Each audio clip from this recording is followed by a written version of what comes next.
¿Qué tal? ¿Cómo les va? Bella noche de sábado. Estamos empezando otra emisión del Corresponsal. Siempre les agradezco muchísimo a Valeria San Pedro y a Gustavo Tubio, que son tan generosos y cariñosos en la presentación de nuestro programa. Vamos a tener un programa intenso. La Argentina es intensa todos los días, ¿sí? Está con nosotros hoy, nos honra en el estudio Miguel Piñaski, un maestro de periodistas y un hombre del pensamiento.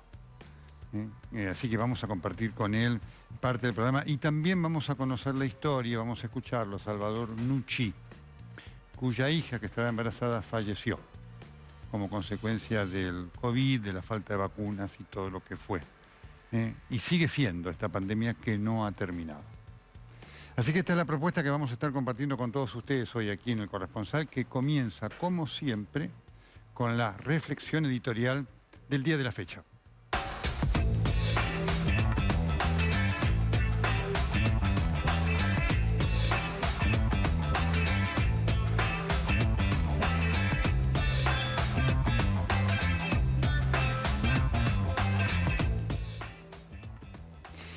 ¿Qué es lo que estamos viendo? Estamos viendo la lucha desesperada de un gobierno lleno de problemas internos por ver cómo da vuelta la elección. El objetivo es este. Y es un objetivo llevado adelante de una manera maquiavélica. Ustedes recuerdan aquella famosa frase de Nicolás Maquiavelo que describió la psicología del poder. El fin justifica los medios. Y claramente, para este gobierno, esa frase es una realidad. Es casi una doctrina. En pos de esto, se van produciendo las cosas que estamos viendo. En el medio de una situación muy compleja de un gobierno nacional y de un gobierno provincial, me refiero al de Axel Kicillof, intervenidos. ¿Quiénes son los interventores? En realidad la interventora es una sola. Ya lo sabe usted, se llama Cristina Fernández de Kirchner, a quien no por capricho o por el encuentro de un eslogan que pudiera generar alguna ironía y demás, la vengo llamando desde el momento prácticamente cero del gobierno como la expresidenta en funciones.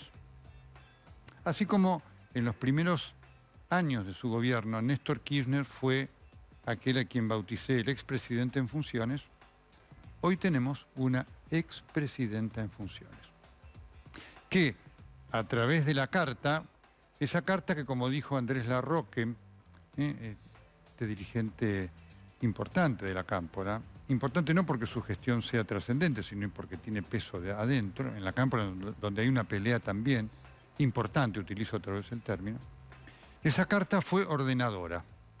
Claro que lo fue. Porque Alberto Fernández inmediatamente bajó sus banderas, si es que alguna vez las tuvo, para defender a su gente. Y entonces ya tenemos el gobierno nacional, el gabinete intervenido por Cristina Fernández de Kirchner, que tiene a su frente a Juan Mansur y también como otro hombre relevante, Aníbal Fernández. Pero también hubo una intervención en los hechos del gobierno de Axel Kicillof, con quien la expresidenta en funciones tampoco está muy feliz, porque las convicciones valen lo que un resultado electoral, ¿no? El kirchnerismo es muy de aplicar aquel aquella famosa frase de Groucho Marx, ¿no? Cuando decía, mire, estos son mis principios, pero si no les gusta, tengo otros. Y el kirchnerismo actúa así. Kicillof era la gran apuesta de Cristina, ya no lo es, hasta que a lo mejor pase un resultado diferente en las elecciones de noviembre, si es que ocurre. Por lo tanto, el gobierno de la provincia de Buenos Aires ha sido intervenido por Máximo Kirchner. Y ahí están Insaurralde, Nardini, para ir adelante con lo que son las viejas prácticas de los populismos. el peronismo tiene mucho de populismo. Hay una parte que está buscando un componente republicano. Se está yendo del peronismo. El peronismo clásico tiene mucho de populismo. Y entonces, en ese afán está esto, es decir, vamos a poner plata. No importa de dónde la saquemos. Si tenemos que emitir y esto produce más inflación, vamos a poner más plata en el bolsillo de la gente. ¿En qué se basa esto? Se basa en aquello que ocurrió en el 2017 en San Luis. En el 2017 en San Luis, sorpresivamente, Claudio Poggi en Las PASO venció a los Rodríguez A. Los venció por 19 puntos. 19 puntos. Los Rodríguez A, que tienen en San Luis un feudo, dijeron, esto no lo vamos a permitir. Vamos a dar vuelta la elección. Y salieron entonces los militantes, empleados públicos, que son militantes muchos de ellos, casa por casa, a buscar el voto. ¿Cómo lo consiguieron? Dándole cosas a la gente. Y entonces las crónicas dicen que hubo inodoros, bidés, chapas, ladrillos, canillas, licuadoras, microondas en pocos casos, heladeras de mala calidad, algún ventilador, pocos aire acondicionado y alguna ayuda para pequeñas industrias. Lo lograron, dieron vuelta a la elección y de perder por 19 puntos, ganaron por 12. Por lo tanto, este es un elemento muy importante para la oposición. La elección de noviembre no está definida. El gobierno, además, en esta decisión que ha tomado, ha dejado de lado cualquier intento de buscar acuerdos. El gobierno se ha kirchnerizado y ha salido a la casa de aquellos que no votaron, que hoy además se pueden identificar prácticamente con nombre y apellido. Mucha gente que votó al frente de Todos contra Todos no los votó, y es gente que en su mayoría pertenece a las clases más pobres. Y entonces el elemento que van a utilizar es ver qué le pueden dar. El inodoro, el bidé, la canilla, una licuadora, una cocina y o algo de plata. Porque el gobierno tiene ese recurso, que después nos va a costar, pero lo tiene. Y esto es lo que estamos viendo claramente con la aparición de personajes que solamente pueden augurar el fracaso. Porque obviamente, quiero decir esto, el gobierno en los números puede ganar la elección, claro que sí. Lo que no puede hacer es un buen gobierno. Lo que no puede hacer es solucionar los graves problemas del país. Lo que no puede hacer este gobierno es sacar a la Argentina de su historia de fracaso. Porque para eso hace falta convocar a los mejores. Ninguno de los convocados por Alberto Fernández representa ese ideal de los mejores. Hubo un término que alguna vez se acuñó, ¿no?, que es gráfico, la caquistocracia. La caquistocracia es el gobierno de los peores. La cleptocracia es el gobierno de los ladrones. En la Argentina tenemos la combinación de unos y otros. Y este es un problema porque, obviamente, puede que, a lo mejor, estos recursos que el gobierno pone en juego, que son recursos de todos nosotros, porque no se crea que el gobierno va a hacer algo solidario por el cual cada uno de los funcionarios ponga plata en su bolsillo, no. Con nuestra plata va a buscar esto. Claro que los pobres necesitan ayuda, por supuesto. Y efectivamente es algo que el gobierno no ha atendido. Porque esto también representa la esencia del populismo. Es decir, un gobierno populista, como lo es el del kirchnerismo, ¿qué necesita? Pobres. Lo digo con todo respeto, porque los que no tienen respeto por los pobres son ellos. Y si no, miremos, recordemos, escuchemos, analicemos, reaccionemos, sintamos, experimentemos lo que produce estas expresiones del exministro de Salud de la provincia de Buenos Aires, segundo en la lista de candidatos a diputados a nivel nacional en la provincia, Daniel Goyán, que dijo muy suelto de cuerpo esto. Si uno tiene el tema de las fotos que molestaron a la gente, que nos molestaron, claro que sí. Ahora, te lo voy a decir como me dijo una señora que esta semana charlando en un barrio, me dijo que no fue a votar, y le dije, pero ¿por qué no fuiste a votar? Y porque estamos mal. Y alguien del grupo dijo, ¿y te molestó la foto? Y dice, mira, la foto con un poco de platita más en el bolsillo, es como que es otra cosa. Es impactante. Porque además el ministro que después sacó un tuit 24 horas después, ¿no?, para quejarse contra los medios, diciendo, no, los medios que tergiversan esto, aquello. Fíjese lo que dice el ministro, ¿no? Está hablando con nuestro colega Javier Estracha ahí en Radio Con Vos, ¿no? Él le dice, pero él dice, porque él se enojó diciendo, no, ponen en mi boca algo que yo no dije, no, y es muy claro que él lo dijo, porque él dijo, le dice al periodista, al colega, no, dice, te lo voy a decir como me dijo una señora. Es decir, no es que él fundamentalmente dijo, no, esto, qué barbaridad, qué barbaridad. No, no dijo qué barbaridad. Dijo, te lo voy a decir como me dijo una señora, que me expresó que la foto que molestó puso ahí un pronombre importante, ¿no es cierto? Nos molestó, nos molestó. Pero después dijo, no, no es que criticó eso, porque no, Goyán se enojó. Pero no hay que decirle a Goyán, mire, usted dijo, te lo voy a decir como dijo una señora. Es decir, usted lo tomó como un elemento de la realidad que acepta y que va a formar parte del accionar del gobierno. Esta frase tiene mucho valor. Tiene mucho valor porque obviamente describe un pensamiento de una parte de la sociedad.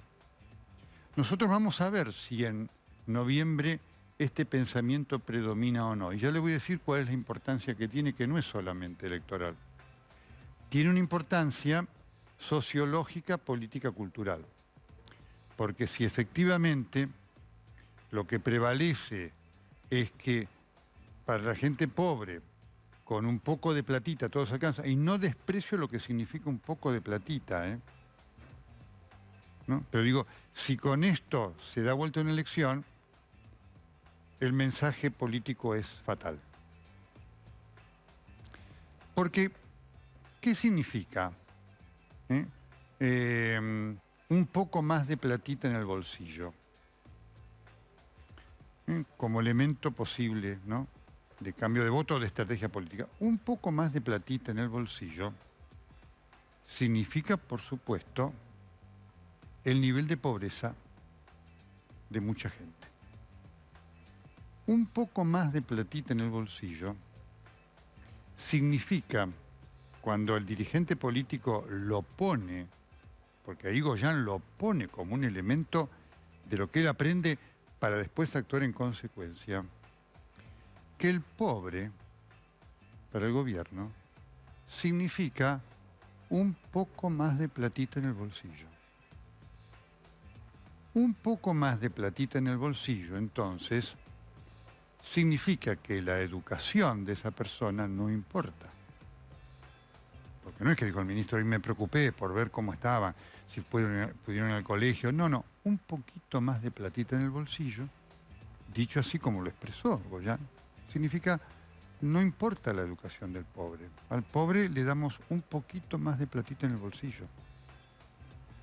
Un poquito más de platita en el bolsillo significa que tampoco importa su salud. No importa si el sistema de salud es suficientemente bueno como para atenderlo, porque importa solo que tenga un poquito más de plata en el bolsillo.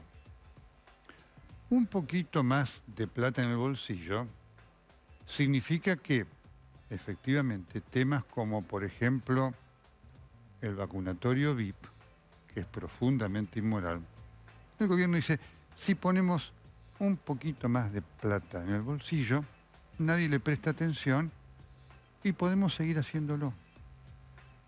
Un poco más de platita en el bolsillo significa también que esta actitud profundamente inmoral del presidente de la República, de lo que fue la foto y la fiesta en Olivos, no importa, porque total, si le ponemos un poquito más de platita en el bolsillo a la gente, podemos hacer lo que querramos. Un poquito más de platita en el bolsillo significa que con un poquito más podemos hacer del poder lo que querramos.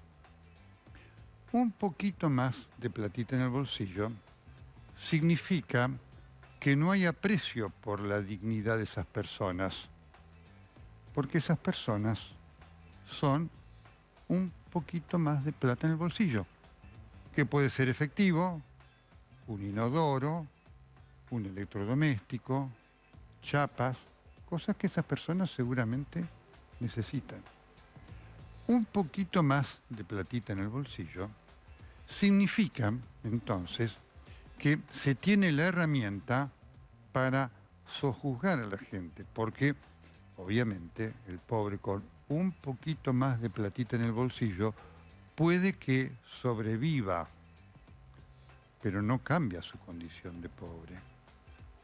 Un poquito más de platita en el bolsillo puede significar entonces que la cantidad de pobres siga siendo alta y entonces le permita al gobierno, con un poquito más de platita en el bolsillo, a lo mejor ganar una elección y quedarse en el poder por muchos años, haciendo exactamente lo mismo, es decir, generando pobres. Un poquito más de platita en el bolsillo también califica a quienes están en el gobierno, porque habla de su indignidad en cuanto al desprecio que tienen por la dignidad del otro.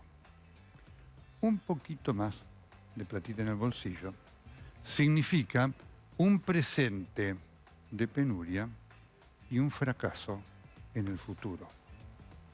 Un poquito más de platita en el bolsillo significa una condena para la generación de hoy y para la que viene. Un poquitito más de platita en el bolsillo significa un país con destino de fracaso. Un poquitito más de platita en el bolsillo, finalmente, representa, grafica, dimensiona la inmoralidad gigantesca del gobierno de Cristina Fernández de Kirchner y sus secuaces.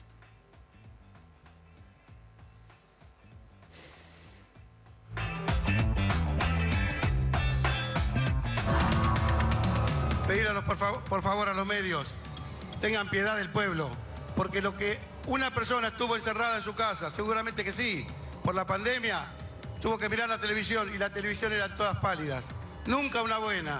Y si no hay pálidas acá, la van a buscar a otro lugar del mundo, a traerla para acá. Lo que pasa en otro lugar, el desastre de otro mundo. Entonces, queridos, decirle a los medios, tengan piedad del pueblo, porque el pueblo un día se va a levantar contra los medios. No tengo duda de eso, no tengo duda. Porque no puede ser tanto veneno hacia la población. A los medios nuevamente, tiren una buena, viejo. No puede ser toda mala y pegarle al presidente como si fuese, viejo. El pueblo sabe lo que estoy diciendo. El pueblo me entiende lo que estoy diciendo. Aflójenle, déjenlo gobernar. Hubo una pandemia, se nos moría la gente.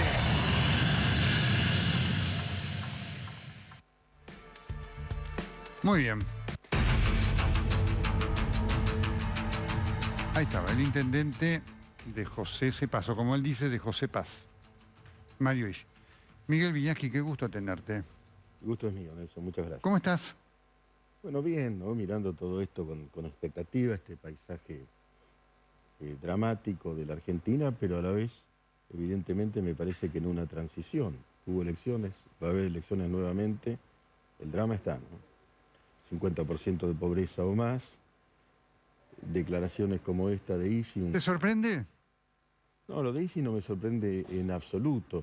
Yo la verdad, tal vez esto sea remanido, pero no puedo dejar de asociar esta declaración antiperiodística tan clásica de los autoritarismos, ¿no? Porque es así, es un tópico central, con las otras declaraciones, cuando rodeado de celulares que lo filmaban, dijo cuando venden a los ambulancieros, cuando drogas, venden sí. drogas, yo los cuido. Tengo que cubrirlos.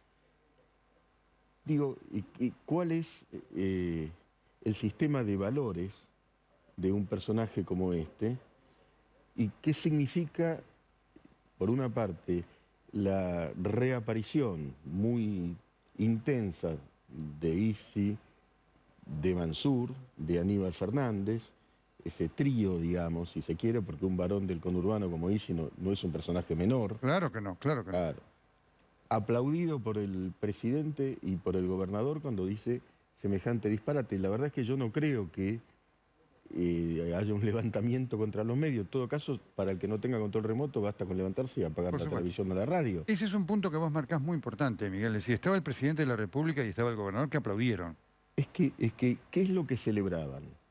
¿Qué es lo que celebraban? Esa afirmación, bueno, es otra vez el recurso arcaico que ya no funcionó, de depositar en los medios la culpa de todos los males. Los medios no tienen la culpa de ninguna culpa hoy, es obvio. Por ejemplo, del narcotráfico en José Cepaz. Si uno indaga expedientes policiales, hay muchísimos casos, hay un problema dramático, se está deshilachando, lo digo de esta manera para no ser tremendista, buena parte de la sociedad y de la juventud en José Cepaz y en tantos otros sitios, por el avance del Paco y todo lo demás. Bueno, el periodismo naturalmente está completamente al margen de esa tragedia, en todo caso puede, incluso debe describirla. Pero Isi como eterno, como caudillo eterno, como todos los caudillos argentinos, digamos, eterno metafóricamente. Sí, claro, bueno, está en el poder. Está en el poder. Total, sí, desde años, sí. Décadas. Digamos, él tiene miedo a los medios, tiene miedo a la acción periodística, porque vos ingresás a José Cepaz, en primer lugar, si uno ingresa a José Cepaz, es un sitio que conozco por diversas razones, porque he dado clases, vos ingresás y sos periodista y empezás a investigar, él lo sabe, ipso facto. Mirá, ¿no? Como Formosa, como Jules Franco, cuando es lo mismo. Vos te registras en un hotel y te dice, siempre cuento que una vez fui, creo que le pasó también a Nicolás una vez, sí. Digo, y dice, por favor, no puede alojarse en otro lado, porque si es periodista tengo que comunicarlo a la policía, ¿sí? Sí, absolutamente. Ahora, nosotros estamos viviendo, digamos, en este pasado feroz. Es un pasado feroz, y si uno analiza el eje del gabinete, Mansur, Aníbal, el nuevo eje de poder, es el pasado feroz. Digamos, ¿qué es Tucumán? ¿Qué representa Mansur? Bueno, Mansur representa una provincia caotizada políticamente, él confrontando con el vicegobernador. La pobreza en niveles superlativos, la indigencia, la violencia, la inseguridad. Y Aníbal Fernández representa todo lo que representa, es decir, con ese espíritu, con esa capacidad para repentinizar en los medios, pareciera resolver todo, no resuelve nada. Miguel, ¿por qué pensás, y vos sos un hombre que analizás la psicología política, y por eso queríamos, que Cristina apuesta a esto, sabiendo que nadie sabe qué puede pasar en noviembre, ¿no es cierto? Pero, digamos, en la lógica es ese pasado de fracaso, con gente con muy mala imagen. ¿Por qué pensás que Cristina, que necesita ganar, apela a esto? Yo creo que ahí, psicológicamente, la pregunta me resulta fascinante y compleja, ¿no? Hay que analizar a dos puntas. la psicología de Cristina, tantas veces derrotada, pero sin embargo sosteniendo el maquillaje de la invulnerabilidad y de la inefabilidad, pero tantas veces derrotada, por una parte, y la psicología de los que se someten a Cristina. ¿Por qué se someten? Yo sé, Nelson, me consta que ministros del gabinete, gobernadores, cuando ella no está, la destratan de la peor manera, dicen los adjetivos que le imputan, son tremendos, son degradantes. Entonces, yo me pregunto qué sucede. Bueno, hay una primera respuesta política. Bueno, tiene un 30% de los votos, tiene un poder.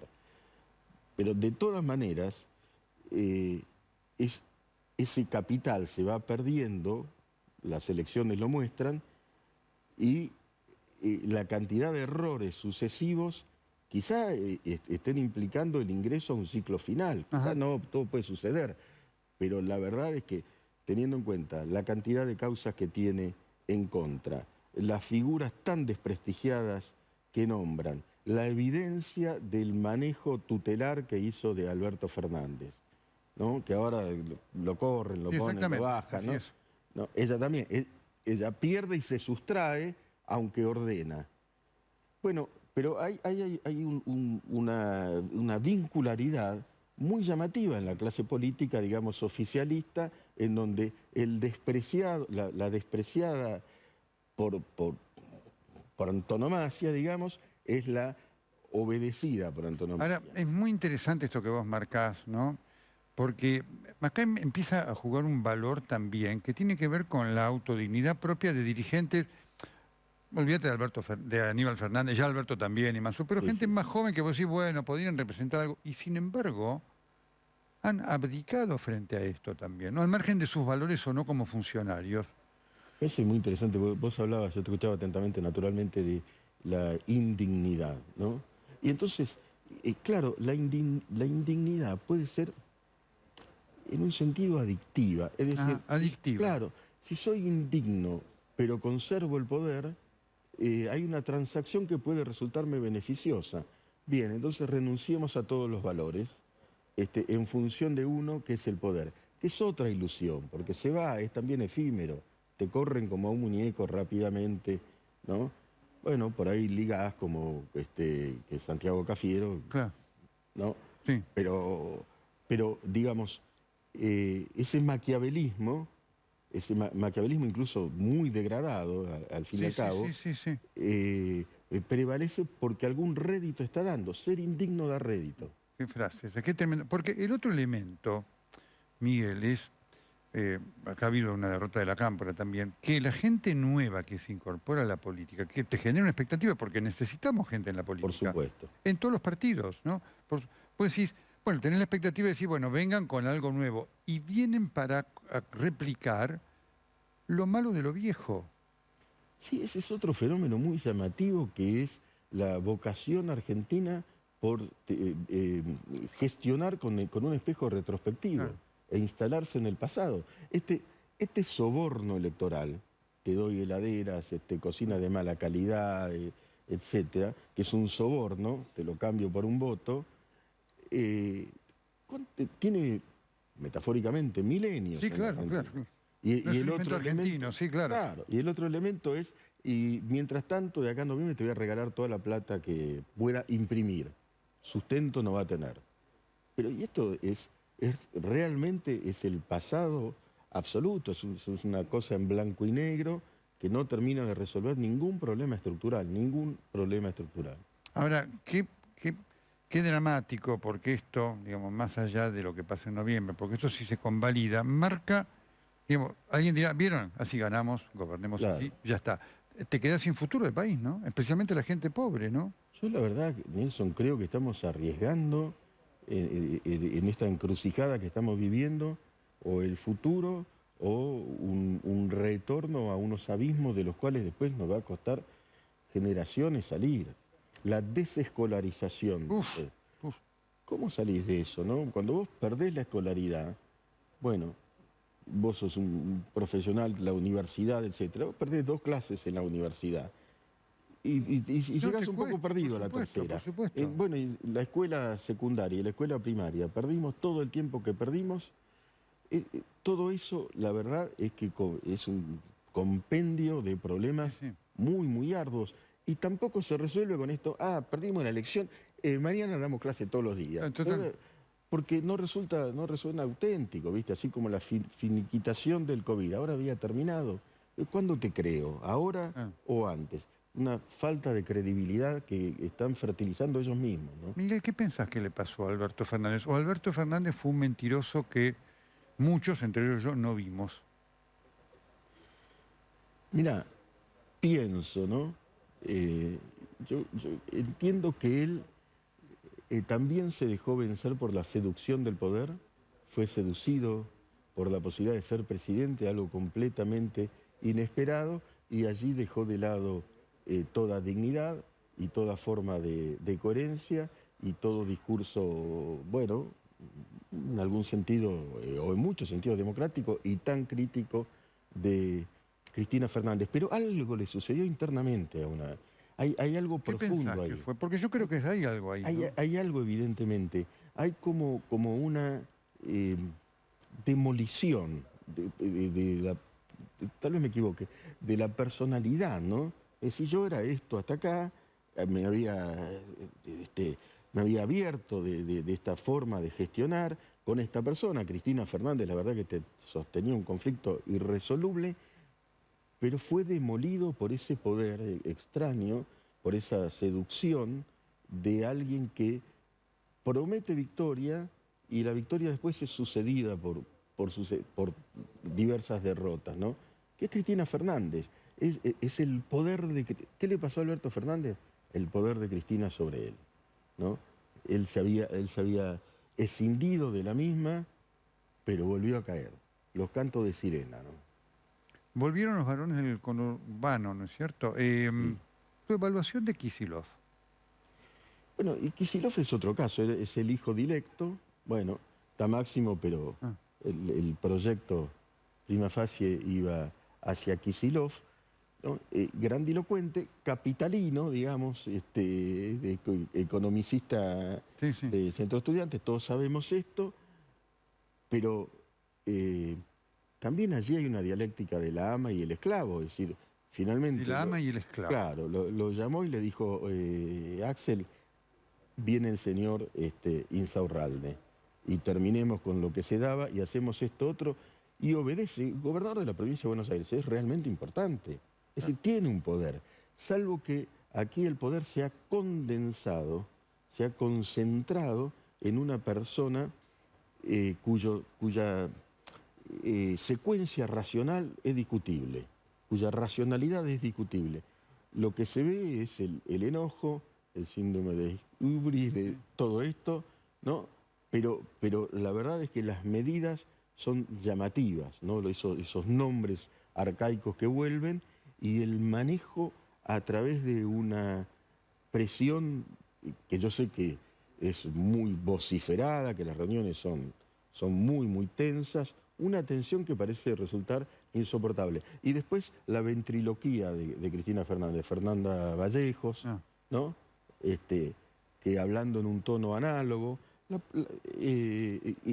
como una imitación Claro. de la misma para decir lo que ella quiere decir. Correcto. Acompáñame a compartir este testimonio. Salvador Nucci atravesó la pandemia con el drama de muchos. Perdió una hija que estaba embarazada y queríamos escucharlo porque nosotros con Miguel, a propósito de lo que fueron estas expresiones tan lamentables del ministro de Salud, lo hacemos desde el punto de vista analítico. Afortunadamente estamos bien, no perdimos ningún familiar,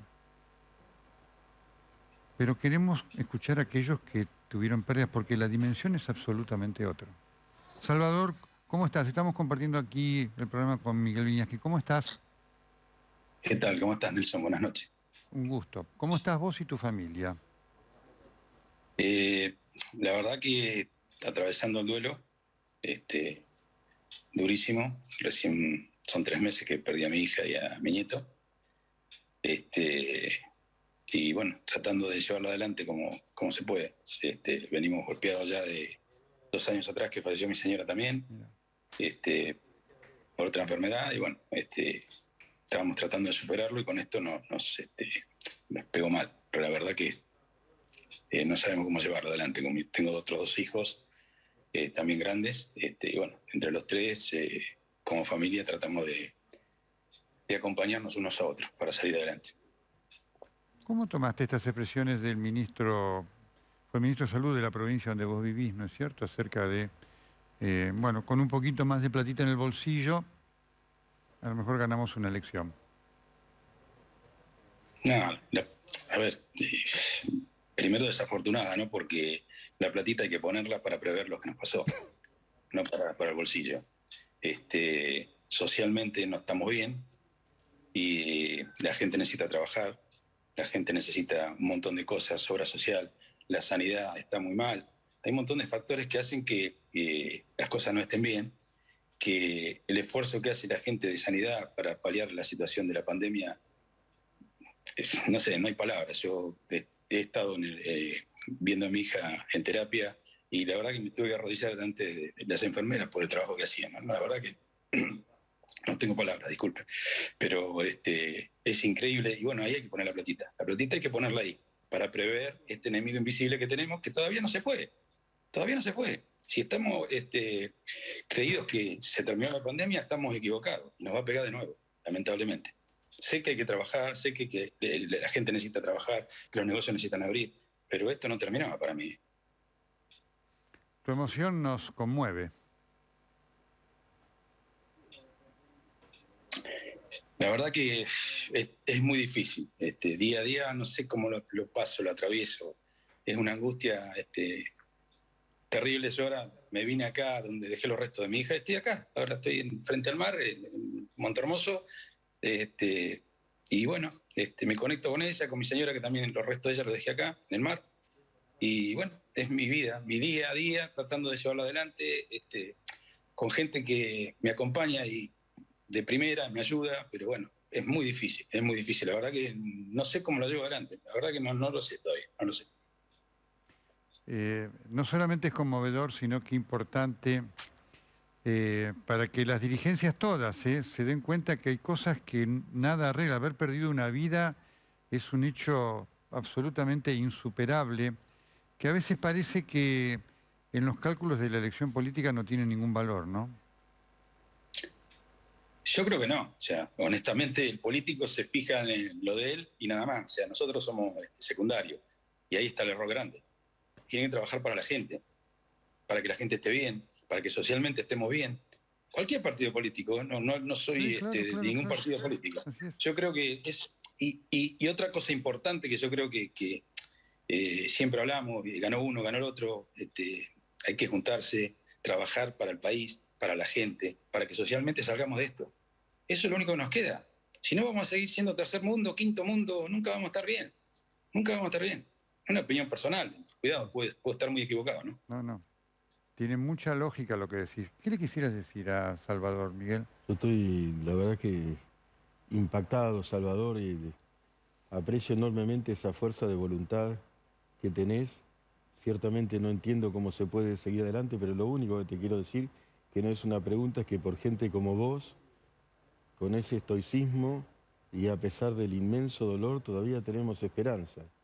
Te veo y digo, si sigue, podemos seguir, ¿no? Te mando un abrazo.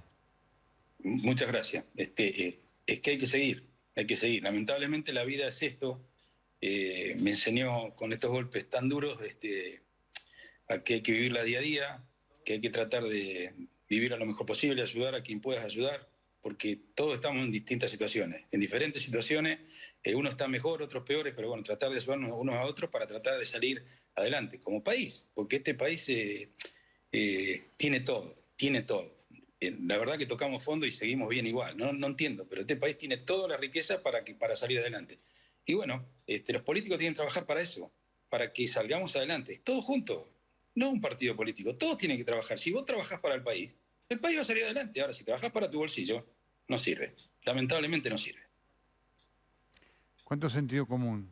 ¿Cuánto sentido común? ¿Te sentiste protegido durante la pandemia, Salvador? La verdad que, ¿cómo decirte? No, porque era algo que teníamos que prever. Hay cosas que nos iba a llegar. Tuvimos la posibilidad de ver lo que pasaba en España, lo que pasaba en Italia, las muertes que había. Y llegamos tarde, llegamos tarde, llegamos tarde. Yo perdí una hija y un nieto. Llegamos tarde, hicimos todo mal.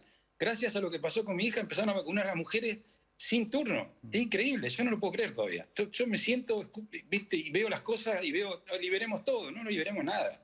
Cuidado con lo que hacemos, cuidado con lo que hacemos, porque nos va a pegar de nuevo, nos va a pegar de nuevo y nos vamos a lamentar. Esperemos que no, pero nos vamos a lamentar. Es un pensamiento mío. ¿Alguien te llamó para pedirte disculpas, cuanto menos? Nah, ¿quién me va a pedir disculpas? Nadie. Te puedo asegurar que lo único que puedo decir es que los médicos y la gente del hospital donde estuvo internada mi hija hicieron todo lo que tenían que hacer, lo posible para tratar de salvarla. Bueno, la vida es así, trae estas cosas que, bueno, que no sabes por qué, 34 años, y bueno, esperando un bebé, con su pareja, feliz, y bueno, y me la arrebató, me la arrebató. Los canales de televisión ayudándome siempre para tratar de darme fuerza en Bahía, realmente todos los canales, para tratar de ayudarme, para oraciones. No puedo pedir más nada. Repito, Gente, gente de La Rioja, de San Juan, de Mendoza, de Bahía, de todos lados, mandándome mensajes. La gente. Los políticos, no sé quiénes son los políticos, no lo entiendo. Salvador, te mandamos un abrazo y es conmovedor escucharte. Lo mejor Bueno, para muchas vos y gracias. para tu familia. Y gracias. Muchas gracias. Gracias por el espacio y es un programa que realmente veo y bueno, escucho y me informo bastante. Muchas gracias por todo. Gracias, Salvador. Nos conmoves. Qué testimonio, ¿eh? Sí, estoy muy impresionado, obviamente. ¿Sabés lo que me impresiona, Nelson? Bueno, obviamente es inenarrable lo que le ocurrió y permanece agradecido a la gente. Manifiesta gratitud y después obviamente expresa el abandono de parte del poder político que ha sufrido, ¿no? Y la verdad que también me pregunto, Nelson, ¿por qué no lo llamó nadie? ¿No hay un deber de llamarlo? Decirle, Salvador, ¿qué necesita? A ver, algo, ¿no? Es una pérdida atroz. Si viene una persona con un cerebro metálico como Goyan y dice, bueno, vamos, a ver, repartamos. ¿Cómo repartís la muerte de tu hija y de tu nieto o nieta? ¿Cómo reparás? No hay reparación posible. Y él permanece agradecido a la gente, claro. Es conmovedor esto y tu apunte, porque, viste, ahora hay una idea de que el gobierno en su discurso dice, hicimos todo bien en la pandemia, ¿eh? Como vos al final estuvo de ti. La vacunación, me acuerdo de ese discurso de Luana Molonovich el día del festejo frustro, ¿no? El 12 de septiembre, nos decía, bueno, y nosotros que vacunamos a la gente. Es decir, todos los que no vacunaron y murieron o se enfermaron porque las vacunas no llegaron en tiempo y forma, forman parte de la nada para el gobierno, ¿no? Qué psicología particular, es ¿no? como que no lo quisieron ver, como que hay un encierro, una endogamia en ellos mismos. Y la verdad es que, ¿en función de qué, no? ¿De qué? ¿Qué es lo que buscan tapándose los ojos, los oídos, para dejar de percibir qué es lo que está ocurriendo, ¿no? Y además, y sobre todo para dejar de percibir la aberrante negligencia de haber traído y demorado tan tardíamente las vacunas. Demorado, tardíamente, valga la redundancia, que Sí. no sé si gramaticalmente es correcto, pero... porque también me parece a mí que gobernar es asumir responsabilidades y ejercer autocrítica. Claro, y explicar, claro, por supuesto. explicar. Alguien, incluso personalmente decirle, señor Salvador Nucci, a ver, le voy a explicar, le vamos a poner la cara, dar la cara. ¿Por qué no dan la cara? La verdad que nos hace mal a todos, ¿no? Pero bueno, la sociedad todavía resiste, lo han ayudado. Es uno de los temas, ¿no? Esta politización, ese uso político, ¿no? Electoral, ¿no? Del gobierno de la pandemia y esta negación de lo mal hecho, ¿no? Que tenés que tener una psicología casi, yo te diría, de amianto para eso, ¿no? Sí, claro, como blindarte La verdad que es un trastorno muy grave. Es un trastorno, Sí, claro, claro. muy grave, que es la persona que no está sintiendo. Sí. ¿Viste que esas personas que tienen problemas psiquiátricos graves, que no perciben el frío ni el calor, que, bueno, no estar sintiendo el impacto que en una persona normal, en un grupo de personas normal, generarían situaciones como esta? Lo normal es, bueno, la conmoción, el dolor, la necesidad de reparación. Esto es anormal. No te vemos, no hicimos nada malo. Nosotros, no sé, no tenemos nada que ver. Como que no jugamos este partido, salimos ahora a la cancha y ahora tenemos que ganar. Pero ¿cómo no jugaste este partido? ¿Quién estaba en la...? Estabas vos. ¿Y la vacuna por qué no llegó? No llegó. Miguel Wiñaski, Miguel, gracias. Gracias siempre por poner luz en el pensamiento. No, por favor. Muchas gracias a vos, Nelson. Miguel Wiñaski, un maestro del periodismo, ¿sí? Y un hombre del pensamiento al cual viene muy bien escuchar. Y le vendría muy bien escuchar a todos, ¿eh? Y a todos los que tienen responsabilidades dirigenciales. Todos es todos. Ya volvemos después de la pausa.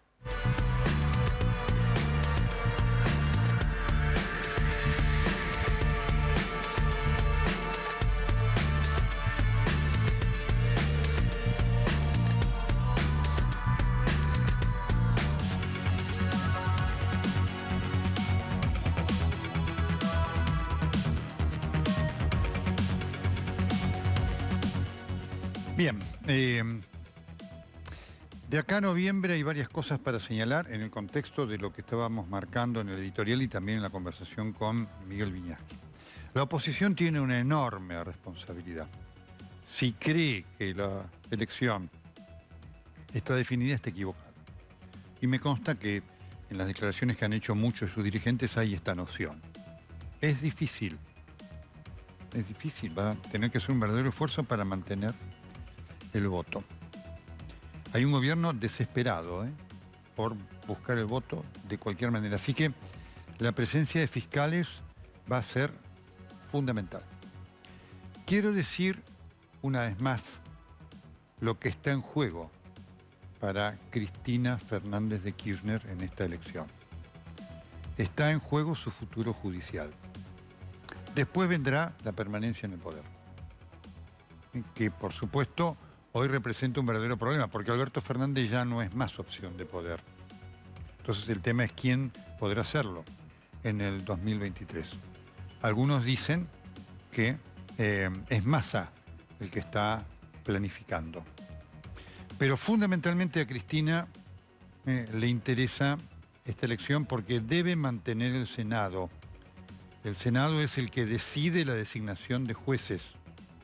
Y Cristina necesita jueces adictos para evitar no ir presa. Cristina no va a ir presa. Lo que Cristina no quiere es ser condenada.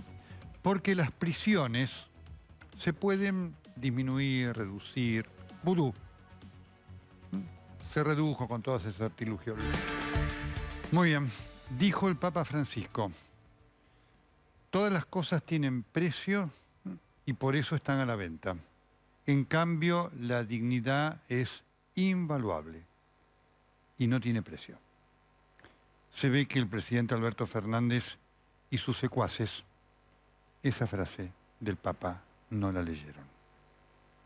Hasta acá el corresponsal. Los espero el próximo sábado a las 21. Ustedes siguen en TN, ya vienen. Ricardo Canaletti y Mario Marquich con historias para no dormir. No se los pierdan. Chau, chau.